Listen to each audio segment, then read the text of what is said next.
Okay. Ready? Mm-hmm. So welcome, Don, to Porto. Thank you for having me. For this fourth festival. Since the beginning of the festival, we have this relationship between music and cinema. It's always something that we try to bring to our programming and to our events.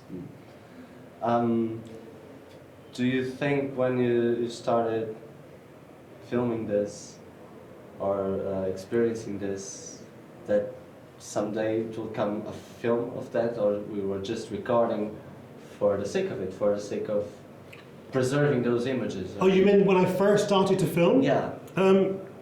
Well, I was inspired by the whole punk rock thing, the whole DIY, do it yourself. So when the punk rock movement exploded in the late 70s, my friends were picking up guitars. Yeah. And I wanted to pick up something too. I wanted to be involved in this movement.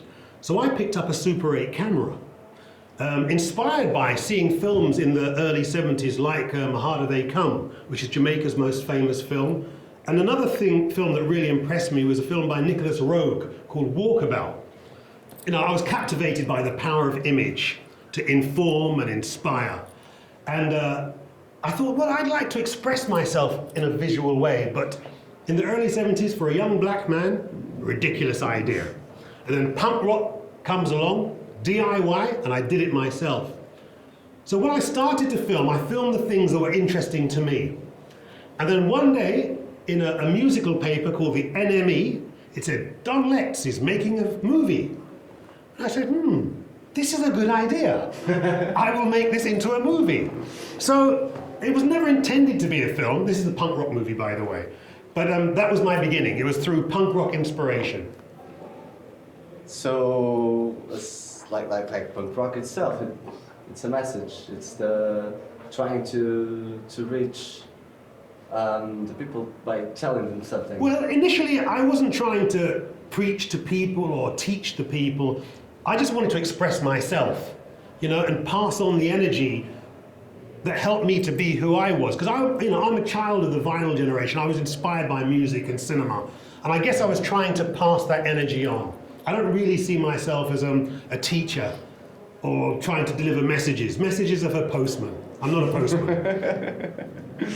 Do you think that kind of DIY mentality, and it got lost back then when punk rock, well, not stopped, but kind of faded away?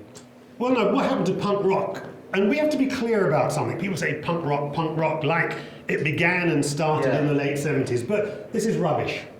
You know, I made a film called Punk Attitude, and what I was trying to do was put punk in the context of an ongoing dynamic. It didn't begin and end in the late 70s. It has a spirit and an attitude that predates that by years, by decades. And it isn't just about music. There's punk rock art, there's punk rock cinema. And I'm not talking about anything of the 70s. I'm talking about, you know, the films of Buñuel or something, or, you know, to me, Picasso's art, to me, is punk rock. So I think it's very important that people have a bigger idea of what this spirit and this attitude means, because it can inform whatever you do. It's not just about music. But I've forgotten your question. What was your question? You can answer it, yeah. I was asking about if this was something that you could like put in a time frame, but I think you tell them. Listen, I made this film Punk Attitude because I wanted to let young people know that punk rock isn't something that they missed. Punk rock isn't something to look back on. If you have a good idea and you're brave enough, punk rock is something to look forward to. You know, it's the birthright of all young people, man, as a means to express themselves. And it's very important that people understand it's a living thing, not a dead thing. That's a great answer. Well, I'm a big Clash fan, so I have to ask you. Me too. I'm I owe the Clash big time. They're partly responsible for me becoming a filmmaker.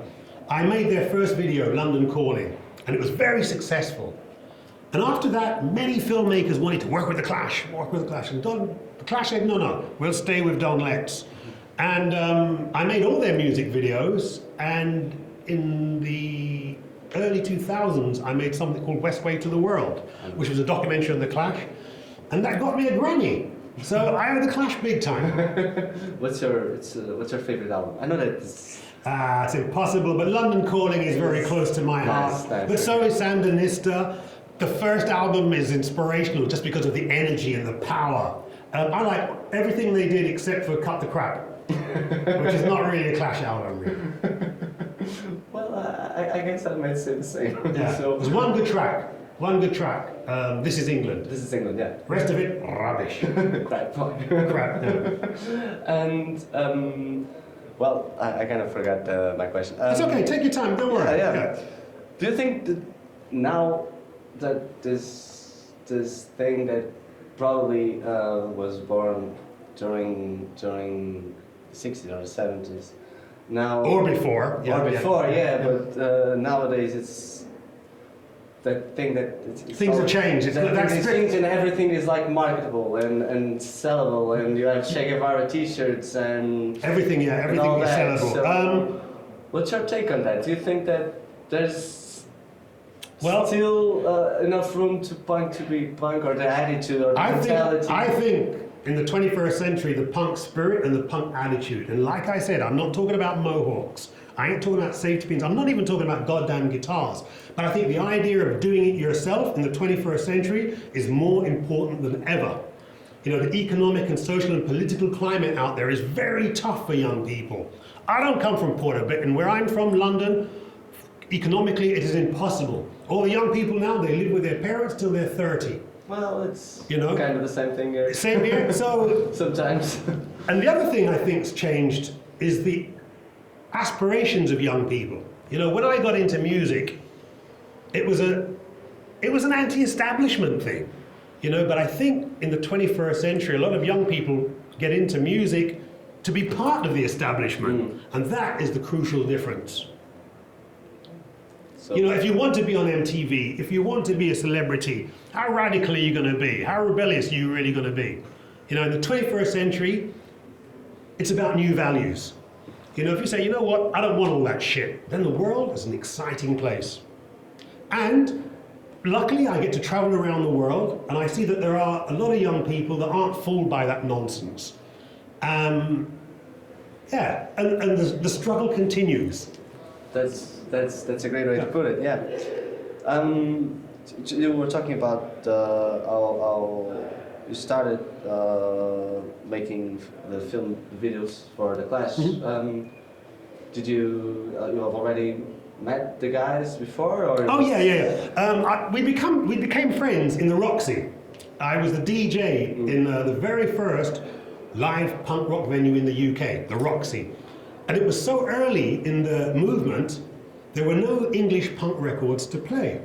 So I played something that I liked. I played dub reggae. And lucky for me, the white guys loved it. And it was in this climate that really the whole punky reggae thing happened, because, you know, we were turning each other on through our respective cultures.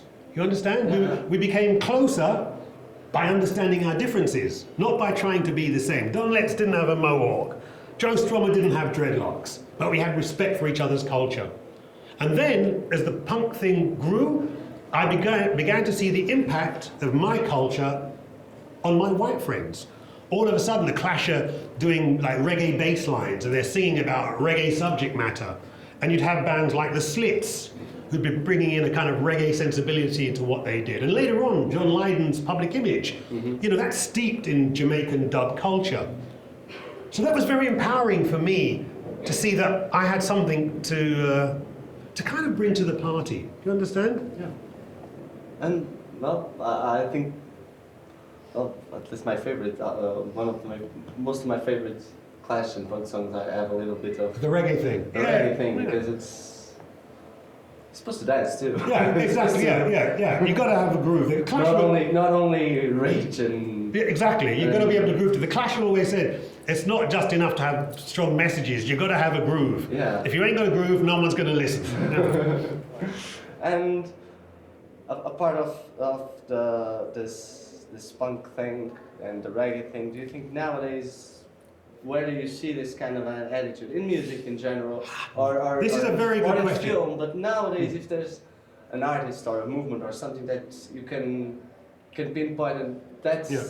those guys or that director or that musician has something to add? That's a very good question. I think in the 21st century, it's becoming increasingly difficult to be radical within the form of music, particularly in England and America.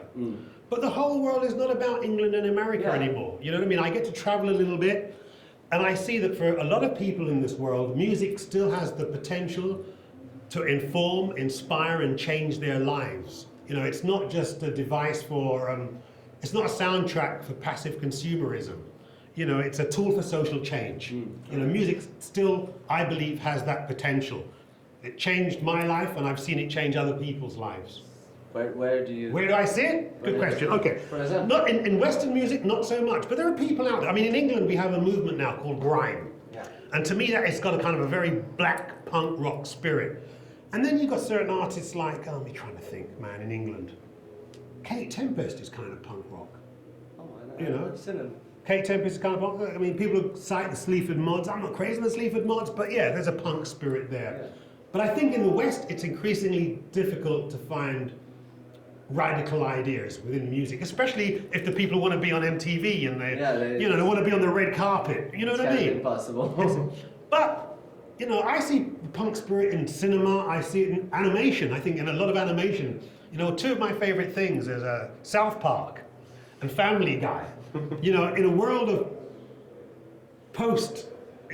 the whole post-truth thing, it's the only place I can find some honesty. You know, I think there's a lot of punk rock in animation now. Okay. So yeah, Family Guy, South Park, punk rock. I think it's a great way to end our interview. Thank you. Thank you. That's all.